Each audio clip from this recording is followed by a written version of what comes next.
Hello students, how are you? I hope you all are good bachcho. Yes, very good. So today we are going to start a new chapter which name is 17 horses. Yes students, 7 horses. Start with warm up. Yes. So can you divide 17 by 3? कर सकते हो? Divide कर सकते हो बच्चों 17 को 3 से? कर तो सकते हैं लेकिन रिमाइंडर कुछ अलग ही आएगा, प्रॉपर तरीके से तो डिवाइड नहीं होगा. Okay. Yes. An old man had nothing except 17 beautiful horses. He also had 3 sons. The old man divides his property among his sons and gives them a wise advice. Read the story to learn how he divided his property and what advice gave them. Yes. तो जैसे हम divide नहीं कर सकते ना बेटा, तो same ऐसे ही यहाँ पर एक स्टोरी है ओल्ड मैन की जिसके पास had nothing except 17 beautiful horses. उसके पास 17 हॉर्सेस के अलावा कुछ नहीं था और उसके 3 बेटे थे बेटा.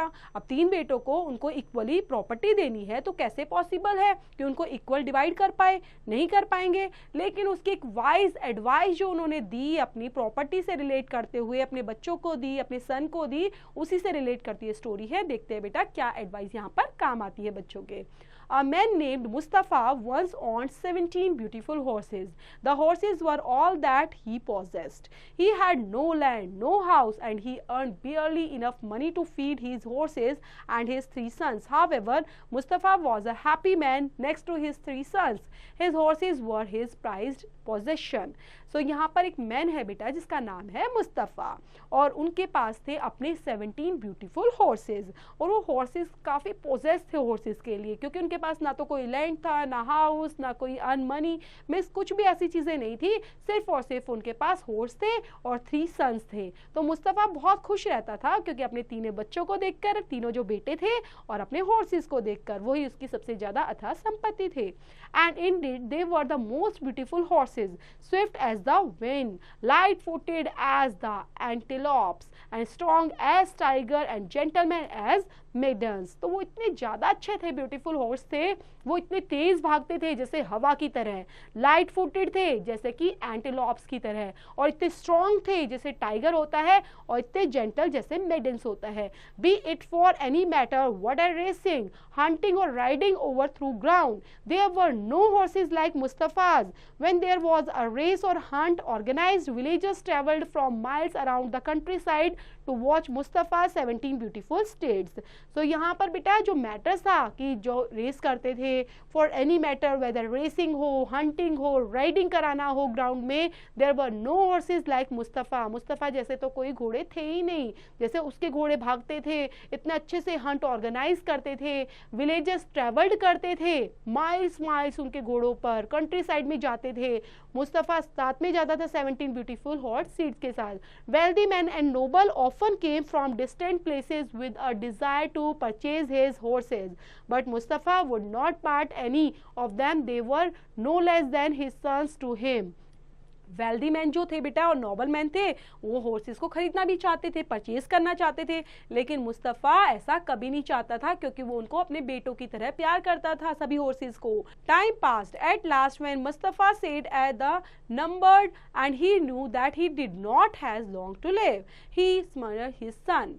And many sons, he said, I do not have long to live, and as you know, I have no money, no land to live for you.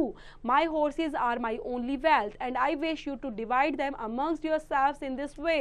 Mustafa asked each of his sons to step forward in turn. तो मुस्तफ़ा बेटा एक बार बीमार हो जाता है काफ़ी ज़्यादा, उसको लगता है कि मैं आगे ज़िंदा नहीं रहूँगा, ज़्यादा जी नहीं पाऊँगा, तो वो अपने सन्स को क्या बोलता है कि मेरे पास ना तो पैसे हैं, ना ज़मीन है, कुछ नहीं है मेरे पास, सिर्फ और सिर्फ मेरे पास मेरी वेल्थ क्या है, मेरे हॉर्सेस ही हैं, मेरे घोड़े ही मेरी वेल्थ हैं. Then Mustafa asked each of his son to step forward in turn, कि क्या करना चाहिए, वो अपने बच्चों से पूछता है. Usman, he said, as you are my eldest son, it is fitting that you should have the largest share, hence when I die you will have 1/2 of my horses. So Usman जो सबसे बड़ा बेटा था, एल्डेस्ट सन था बेटा, तो उसको बोला गया कि तुम्हारे पास क्या होना चाहिए, सबसे लार्जेस्ट शेयर तुम्हारे पास होना चाहिए क्योंकि तुम सबसे बड़े हो. तो जब मैं मरूंगा तो यू विल हैव 1/2, तुम्हारे पास क्या आएंगे, 1/2 तुम्हारे पास हॉर्सेस मिल जाएंगे तुम्हें. Thank you my honoured father, said Usman greatly. उसको थैंक यू बोलता है अपने फादर को. Then Mustafa called Ahmed his second son. उनके सेकंड सन का नाम क्या था बेटा, Ahmed. Ahmed, he said, as you are my second son, it is befitting that you should get 1/3 of my horses. Okay अब अहमद को क्या बोलते हैं बेटा, जो सेकंड बेटा है तो उसके फादर उसको बोलते हैं कि तुम्हारे पास कितना प्रॉपर्टी का या कितने हॉर्सेस का पार्ट तुम्हारे पास मिलना चाहिए, 1/3 of my horses. Thank you my honoured father, said Ahmed bowing to the old man. Okay और फिर वो सर झुकाते हुए अपने पिता से वहां से चला जाता है और थैंक यू बोलता है.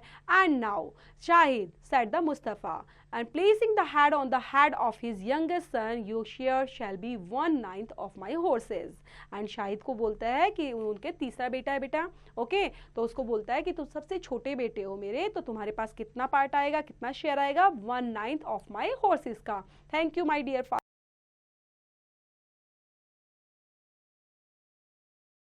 अपने फादर को. A few days later Mustafa died. After the villagers had to their dead friend, and Mustafa's 3 sons decided to divide the 17 horses as their father had instructed them to do. बेटा मुस्तफ़ा की death हो जाती है और जो villagers होते हैं वो आते हैं रिस्पेक्ट देने के लिए अपने डेड फ्रेंड को. मुस्तफ़ा के जो 3 सन्स होते हैं वो decide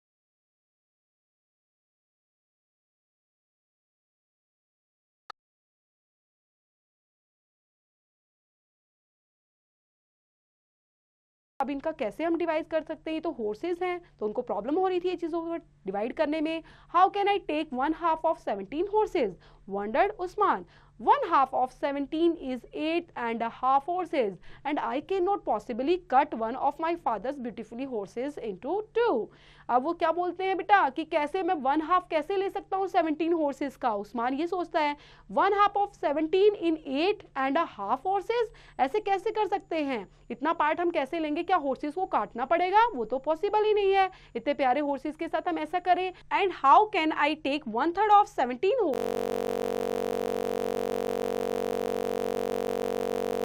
What would I do with 2/3 of a horse? He mused. अब वो सोचते हैं, जो सेकंड बेटा होता है ना बेटा, ठीक है अहमद, वो बोलता है कि मेरा पार्ट तो फादर ने बोला था 1/3 लेना है, 1/3 of 17, तो 1/3 of 17 का मतलब है 5 horses मेरे पास होंगे एंड 2/3 मुझे मिलेगा. तो ये कैसे पॉसिबल है, 2/3 of the horses. We must divide the horses as our father wished, said Shahid is disappear. But 1/9 of the 17 horses is 1 8/9, which means that 1 whole horses to my name. So अब जो third बच्चा होता है बेटा होता है, we must divided the horses. हमें कैसे करना चाहिए, फादर की जो विश थी उसी अकॉर्डिंग हमें इसको डिवाइड करना चाहिए. और शायद क्या बोलता है कि मेरे पार्ट में फादर ने बोला था 1/9 of 17 horses, तो 1/9 पार्ट कितना होता है, इज 8/9. ओके 8/9 इसका मतलब होता है I will have only 1 whole horse to my name. इसका मतलब एक ही हॉर्स मिलेगा. Just then the village sage a renown to his wisdom came riding to his horse and the boys decided to ask for his assistance. According to the will of our father, Usman is impossible to do so. 6 climbing down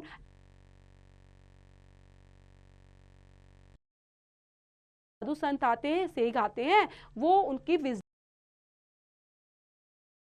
से वो इन horses को divide करेंगे, तो सबके सब confuse हैं. और वहां पर उस्मान क्या बोलता है, सेग को सारी बात बताता है जो कि इम्पॉसिबल था कि इस तरह से जैसे फादर ने बताया है ऐसे कैसे बंटवारा हो सकता है, ऐसे कैसे हम सबको अपना शेयर मिल सकता है, शायद ऐसा नहीं हो सकता, सेग ने ये बताया. And climbing down energetically from the his horse.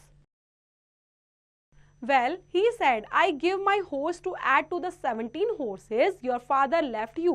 So, saying this, he let his horses loose in the field of mix-up with the other 17 horses. Usman, he ordered, go into the field and choose half of the horses for yourself. Then, well, he said, वो क्या बोलते हैं कि I give you my horse to add to the 17 horses, कि मैं अपना horse दे देता हूँ ताकि इसमें आप ऐड कर पाओ 17 horses में. my father left you, okay क्योंकि मेरे फादर ने जो छोड़ा है उसको हम एक तरफ कर लेते हैं और उसके बाद हम अपना बंटवारा कर पाएंगे. then the house lose the field of the mix up with the other 17 horses.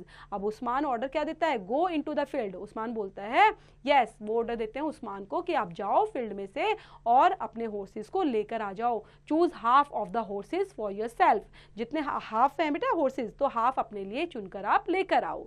Then उसके बाद Usman looked over the 18 beautiful horses in the field and claim 9 of them as his own but left them in the field with the other horses. तो अब उसके पास कितने horses हो गए थे बेटा, 18 हो चुके थे। ओके, अब उस्मान सभी 18 हॉर्सेस को देखता है और अपनी फील्ड में और क्लेम करता है 9 of them as his own, कि कितने बच गए, अब 18 में से 9 उसके हो चुके हैं, but left them in the field with the other horses. Ahmed जाता है and commanded the sage, okay sage command करता है select 1/3 of the 18 horses for yourself, अब 18 हॉर्सेस का 1/3 लेकर आ जाओ। Ahmed named 6 horses from the group of as his own, उसके 6 आएंगे बेटा शेयर में तो 6 लेकर आ जाता है। देन शाहिद जाता है who was no longer in disappear, choose 2 of 6 horses for himself, और उसके पास कितने बचते हैं, 2 horses बचते हैं ना। Usman had 9 whole horses instead of 8.5. Ahmad had 6 horses instead of 5 and 2/3, and the Shahid had 2 whole horses instead of 8/9 of horses। तो कैसे उन्होंने बंटवारा किया बेटा, कैसे उनको शेयर, उस्मान को अब कितने मिल गए, टोटल 9 मिले। ओके 8.5 नहीं मिले।